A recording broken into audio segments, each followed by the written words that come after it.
Hey there, Michael Griffiths here, founder of Referral Marketing Guru, and welcome to this week's Get More Referrals podcast. Today, we're going to talk about strategic partners, what they are, how to find them, how to actually go about making sure that a strategic partner is a good strategic partner for you. Because the frustration is that for most people, they don't do a really good job at creating a strategic partner. They might get one. It's usually by luck. It's usually somebody who's really close to them. And otherwise, they can't get anyone else. And they go, why? Why can't I build strategic partners? And there's plenty of reasons. And we're going to get through them right now. Before we do that, this first time you're joining us on our podcast, welcome. So good to be able to have you. Either join us on our YouTube channel, Referral Marketing Guru. Follow us on any of our socials, either Michael Griffiths or Referral Marketing Guru. And on your favorite podcast station, just search Get More Referrals Today and subscribe for our weekly podcasts.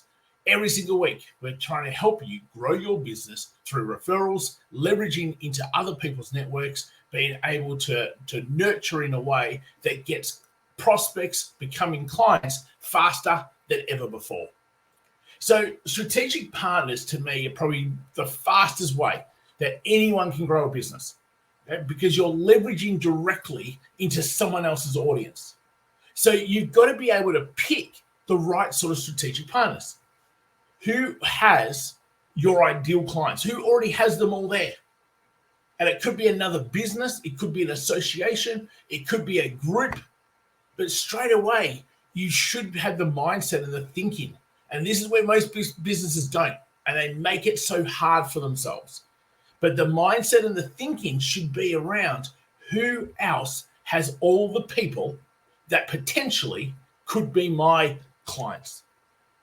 And now it's a matter of how do I create, collaborate, partner with those people.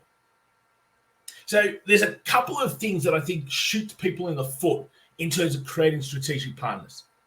I just want to quickly run through them before we get into the other side of actually creating them and getting you thinking the right way.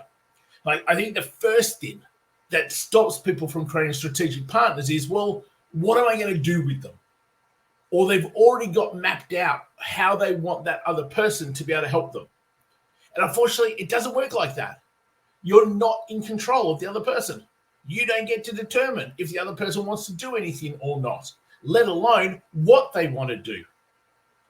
So I think that the big thing that we've got to do when we think about how to get into strategic partners is that we've simply got to be willing to be curious about how do I team up with the other person? How do I create wins for the other person?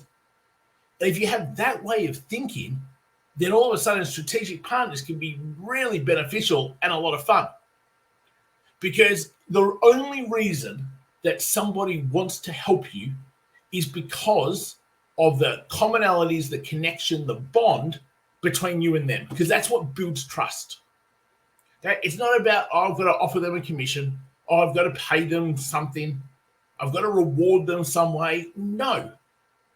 Unless there is at the very foundation level, a level of bond, commonality, connection that creates trust, nothing else matters. So when creating strategic partners, you've got to start at that level. You've got to start at that, how do I create commonality, connection, bond with you?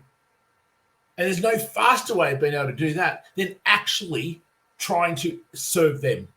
Help them. Don't focus on you. Don't focus on what you want them to do for you. That is a surefire way of shooting yourself in the foot, and that's what the majority of people do. Like, it's a complete different way of thinking. And unless you're around that environment all the time, when that's being said to you all the time, and you're getting examples of those things all the time, it's a tough thing to do. It's why the majority of people can't do it. It's why our partnership club tribe do it so well, because they see it every single week happening. They talk about it. They get examples of it. They understand, right, I was going to do this. Instead, I can see now why doing that would be a better way. So don't have in your head what you want the other person to do. Simply go into conversations, simply going, how am I going to help you? And the only way that you are going to find out how to help them is by asking them. It amazes me how many people who just say, oh, well, I've got nothing to be able to do to help them. It's like, well, have you asked what they want? No. Well, how do you know? You don't know. All these assumptions that we make before we even get into conversations with people, it kills us. Simply because in our head, we've already created the story. We've already created the picture. We've already created the roadmap. I can just guarantee you 99.9% of the time, it won't go like that. So what's the point of creating it to start with? Just do a couple of key things. So the first key thing you've got to do is you've got to keep reaching out to potential people who might be great strategic partners. Will you ever know if they're going to be a great strategic partner or not? Of course not. You can't. It's simple. Until you get into a conversation with them, you can't tell whether they're going to be great strategic partners or not. So you've got to be able to firstly just get into conversations. Then you've got to get curious and just find out about them. Ask questions. Like quite often I'll say, look, I'm just trying to find some good strategic partners, some good referral partners. Tell me a bit more about you, your business, who you help, how you help them. I'd love to be able to learn more. And I'm not just saying that as lip service or just because I want a response. I'm saying it because, hey, I actually want to learn more. Until we learn more, how do we know what we might be able to say that we could do for them? Yeah, I was on a call earlier today with a group that does digital marketing down in Melbourne, and they only focus on e-commerce fashion stores. I don't have many, if any, e-commerce fashion stores around me. So I said, it's actually not a niche. It's not a network that I have around me. But you know what? Actually, as I'm thinking about it, I know Paul, who focuses on just purely e-commerce websites. How about I team you up with him? And that might be a great door opener for you. And of course, they're super appreciative. So what then happens next? Well, now they're more open to wanting to help you, to want to be able to do something with you. So the conversation continued, and before we knew it, well, they also help a particular niche that we help with a completely different service that they have. See, the key is conversations, get curious, and don't prejudge where you want things to go. It is the surefire way to kill any opportunity that there might be with strategic partners. So how do you know if you've got a good strategic partner? Well, to me, there's really three things. The first thing is they've got to have the same sorts of people that you want to be able to have as clients. If they don't have this audience, this network, this tribe of people around them who are the same sort of people that you want as clients, they can't be a good strategic partner because they don't have your people. They could be a great door opener for you. You could be best friends. That's absolutely fine. But they're not a strategic partner in the sense that we're talking about in terms of strategic partnerships. So that's the first thing that has to happen.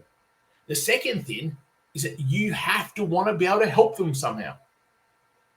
So how do you know if you want to help them? Well, you've got to ask questions, and you've got to talk, and you've got to share, and you've got to listen to what they ask you back. And you get it pretty quick. You know whether you go, this isn't a bad person or not. You know what? I'm actually happy to help this person. And there are some people where you go, just get me off this. Just go away. Well, obviously, you're not going to help those people. So they've got to have your network, number one. Number two, you have to want to help them.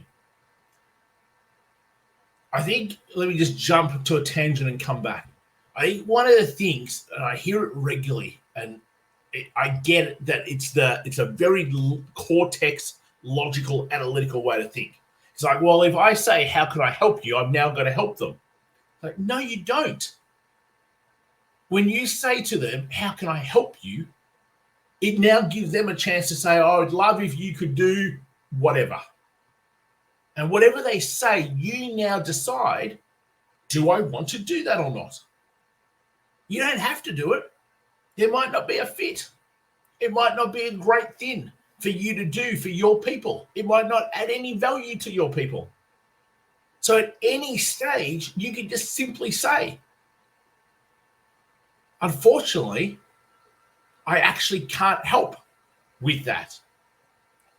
I might know someone who can. Let me have a bit of a think about it. Just because you are asking how you could help them doesn't mean you have to help them. At any stage, you can just simply go, you know what? This isn't for me. And away you go. So don't take your words so literal. You've got to keep that conversation going to be able to understand from them. What could you do to help? Oh, well, it would be great if you could do this, this, this. You know what? That would actually really help my people. I'd love to be able to do that. Do you know what? That actually, my people wouldn't actually enjoy that. Have you thought of maybe this instead? Or, hey, my people wouldn't enjoy that. Let me just try to think of some people to introduce you to that might actually be able to help you with that.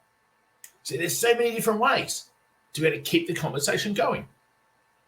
So they've got to have your network. You've got to want to be able to help them.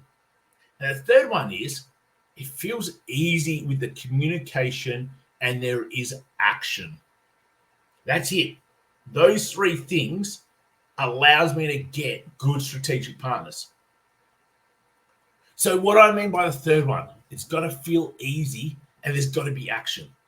Too many times people go to create strategic partnerships and they say, oh, let's do this. If you do this and I'll do this, and they sit there and twiddle their thumbs and nothing happens. The relationship goes nowhere, and in the end it fizzles out and dies.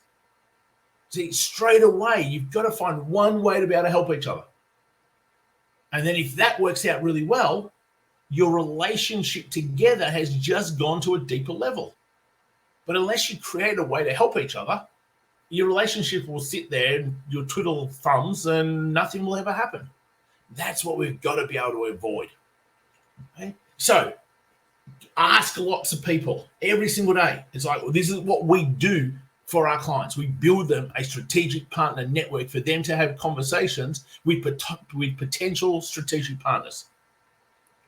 Then they can get in, get curious, ask questions, see if there's anything there for things to go further. But unless you actually ask, you're never going to know. Just talk as if you were talking to them face to face. Say what you would say if you were face to face. You know, really interested to find out more about your business and maybe seeing if there's a way that we could be referral partners. Oh, okay, that sounds good. Like, type it out. Send that as a message. Hey, I'd love if you got a chance. Let's spend 10 minutes on Zoom and we might be able to see how we might be able to help each other. There you go. We come from the intention of, I'm here to help you. If you do that, you have lots of people doing things to be able to help your business grow. That's strategic partnerships, leveraging into other people's audiences. So I want you to think, who has my audience? Who could I reach out to? And it doesn't matter if you're a local business, if you're an online business, an offline business, a professional service, a brick and mortar business, B2B, B2C, doesn't matter. Someone else already has all of your type of clientele. Team up with them. That's what strategic partnerships is all about. Hopefully that's been super helpful. As always, reach out, support@michaelgriffiths.com.au if you've got any questions. If you want to explore how to be able to build your own strategic partner network, how to be able to get more prospects into your pipelines through referrals, through your networks, and how to be able to grow your business using that brain chemical limbic approach that we just master. It's all about how you make someone feel. Because if you're stuck in the cortex brain, unfortunately, you're really rational, you're really analytical, but you're also really boring. Till next time, guys, have an amazing week. I look forward to speaking to you real soon.